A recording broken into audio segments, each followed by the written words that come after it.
tonight on What's the Word, we will be discussing an issue that is becoming increasingly relevant in the 21st century: public surveillance footage. In an era where citizens fear abuse at the hands of law enforcement officials, many Americans are turning to smartphone devices to record the actions of police officers. This is done in an effort to combat the misconduct carried out by certain officers that has resulted in hundreds of citizen injuries and even fatalities. In response, many law enforcement agencies have claimed that many of these viral videos that go viral online inaccurately depict the situations that these officers are tasked with handling. As a result, police departments across the country are now requiring officers to wear body cameras to record and document every citizen engagement that they encounter while on duty. This leaves the American people with a serious dilemma. Is 24/7 surveillance the new norm in 2019? With citizens using smartphones to highlight instances of police brutality online and law enforcement officials recording citizens to provide their side of the story, are we left in a world where the cameras are always on and the people of America have no say in the matter? To help answer these questions, I'm joined by Monica Zakara, Angelica Trejo, and Eddie Rivera, graduate students at Sacred Heart University. Good evening, everyone. Hello. Hello there. So, Angelica, we'll start with you. Do you believe that the rise of citizen journalism and citizen surveillance can reduce instances of police brutality? Yes, I do believe that by the rise of citizen surveillance and citizen journalism, police brutality can ultimately be reduced.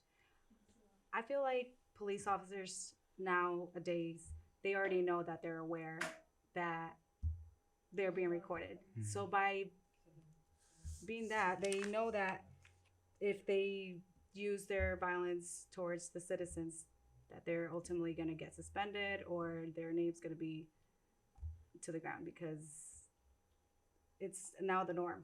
People come and just start recording whatever incident is going on. So I definitely think that as time goes, some way or another, the brutality towards the citizens is definitely going to be reduced.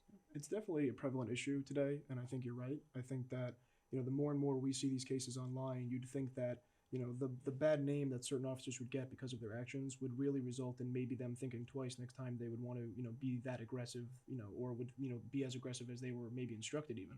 So Definitely. so Monica, do you feel that the viral videos that we see that document these instances of abuse by these police officers, do you think that these citizen journalists that put these videos out there could actually cause an increase in crime? Why or why not? Well, this is a very tricky question, only because it can kind of go both ways. I think that many people want to show America what is going on in their communities. They want to flip out their phones and just tell the world, this is what's going on in my neighborhood, and I need you to see it.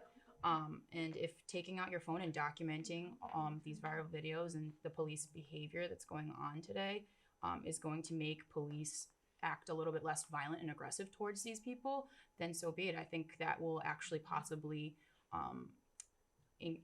decrease the crime. But we can also argue that it can increase crime. And with that said, Director of the FBI, James B. Comey, has expressed that how police have felt about these videos. So he quotes, being surrounded by young people with mobile phones held high, taunting them when they get out of their cars. They said to me, we feel under siege and we don't feel much like getting out of our cars. Now that sounds terrible for a police officer not to even bother to get out of his car because he feels like the public is annoying him with the cell phones. So if we get a partial video just showing the citizen's viewpoint, we only get one side of the story, and I guess that's not fair, to the police officer's side, and that can cause, protests, and we all know that protests are not peaceful at all. They're aggressive. So if an angry protester comes at the police officer, what's he going to do? He's going to have to use force in order to protect. That's his sole purpose of his job.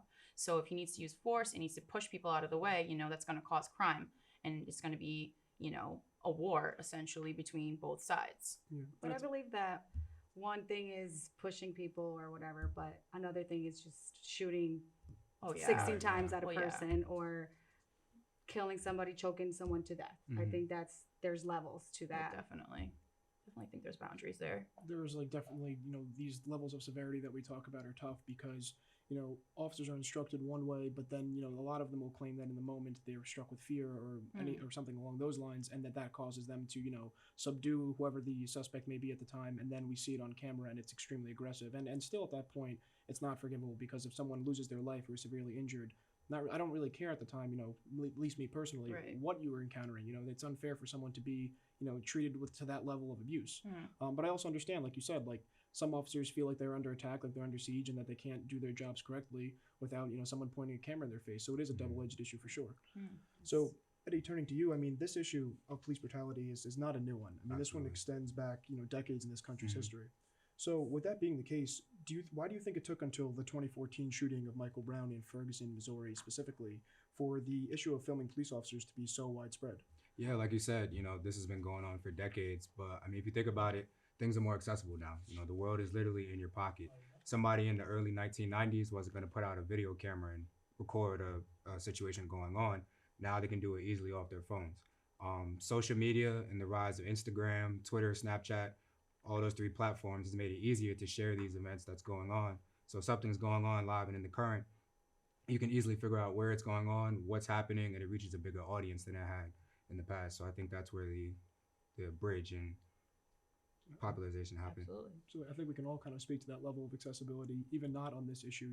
The way we consume information is so much quicker, and when things like this unfortunately happen, we find out almost instantaneously. Whereas before, at least when I was younger, growing up, when I didn't have access to a smartphone device, it would be on the news maybe one day, and maybe I wouldn't even hear it at all.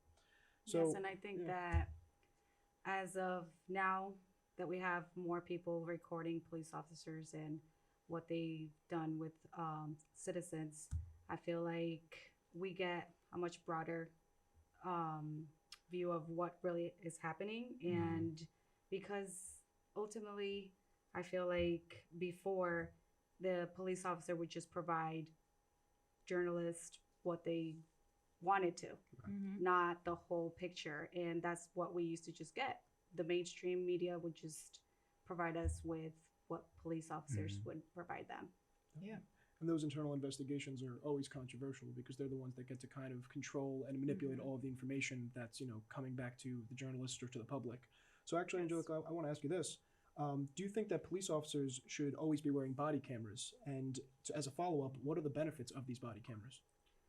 In my opinion, I feel like they should, even though I'm kind of like an edge because they only give us one perspective. Their cameras is pretty small. They put them right here, and it just gives us one point of view of the incident. And I feel like that when citizen journalists come in and step in, they give us a much more broader view of the incident. I mean, it does help, but ultimately, I feel like this is not the right solution. If police officers are going to be aggressive towards citizens, even if they do have the cameras, they're supposed to be used for more credibility towards them. I feel like it's more for them than for the citizens. And I think that I honestly think that this is not going to be not going to solve the problem of police brutality. And No, but I think it's also going to hold people accountable for their Absolutely. actions. absolutely, Absolutely. They're going to be more aware. I feel like They police will be officers aware. should be more aware of what they're doing because they're getting recorded. But that's not always the case. They're going to do what they're going to have to do. I mean, sometimes they just say, screw it. Like, there's a camera on me. I'm just going to go ahead do and what's it. right in the situation, because whatever they're is in power. right. They're in power, and Yeah. they feel like they could do whatever they want at times. But I think those videos are absolutely vital because it's evidence. I mean, Yes. when we look back at the Laquan McDonald case where he got shot 16 times, I mean, there was 3 other officers that had dash cams. However, the only one that was running that we saw was the officer that shot him. So, I mean, we have proof that he killed him and he wasn't actually lunging at the officer like he claimed. So, I mean, we have evidence that the officer was guilty as well. But So. like the cameras, you don't know where the footage is being sent to or what. Maybe it's edited or maybe it's not. And We don't the even public, get to see it. Yeah, Yeah. the public is questioning that. That's another whole issue there. Yeah. But Sure. I think that I think it's probably a step in the right direction, but at the same time, it's definitely a work in progress. Yeah. So Eddie, just one last one. So with the rise of citizen journalism or citizens documenting these occurrences in the streets of their neighborhoods, Do you think that this in any way will redefine the meaning of the First Amendment? Or maybe should the amendment be revised itself? I mean, I think it's already started, to be honest. If you look at any of these cases, especially with the body cam, and a police officer says, stop recording, don't record, it's legal, whatever the case may be, they're already trying to tell us what we can and cannot see, can and cannot shoot. And at the end of the day, people are just doing their job the same way a police officer is. You know, these are cases that we need to see, and sometimes the corporate media doesn't have that same access. So I think it's important that we see this, and I think it should be legal. You know, it's within the amendment. I think that it does need to be taken a look at and revised. Nobody could predict that we'd be on this level of communication at this point. So I think that going back in would do it a service. All right. And then, Monica, quickly jumping to you, we're running out of time here, but do you think that citizen journalism is in any way undermining or threatening traditional journalism? We could go both ways here as well with the positives and negatives. We can say, you know, that citizen journalism absolutely adds to filmmakers or documentaries with that raw form, that authentic video.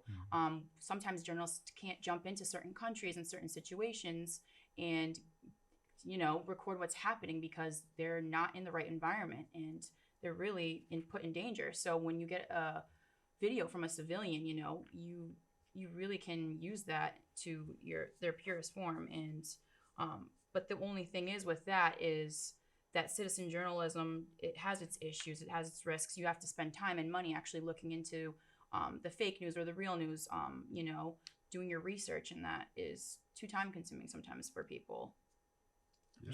So today, so many people have the power to tell a story right at their fingertips. There's so much power behind a cell phone that we're actually starting to see a power shift among law enforcement and the public.